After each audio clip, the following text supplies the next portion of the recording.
हेर भाइ अति भयो आज यो ब्याचलर्स ट्रिपको कुरा फाइनली छिनोफानो नै गरिदिउँ। बिहे तेरो यसै नै हुँदैछ हेर। त्यसमाथि 5वटा फङ्सन, हल्दी, मेहन्दी, इङ्गेजमेन्ट, फोटोसुट, बिहे, रिसेप्सन आदि इत्यादि तैँले यसै नै गर्दैछस्।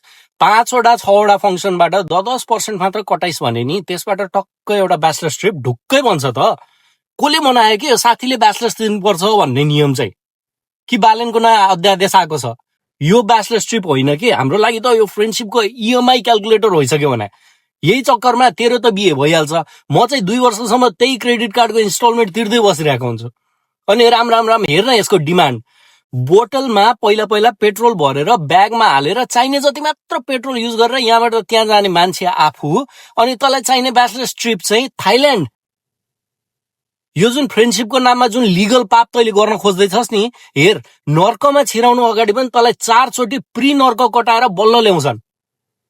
हेर भाइ, रारा तालमा डुबुल्की लगाउँदा कपडा लुकाइदिएर केराको पातले छोप्दै कुदेको भिडियो रिसेप्सनमा प्ले गर्नुभन्दा खुरुक्क एउटा ब्याचलर्स ट्रिप अर्गनाइज गरिहाल त। नत्र तेरो ब्याचलर्स पार्टी त घरको छतमै टेन्ट लगाएर भए पनि हामी मनाइदिन्छौँ।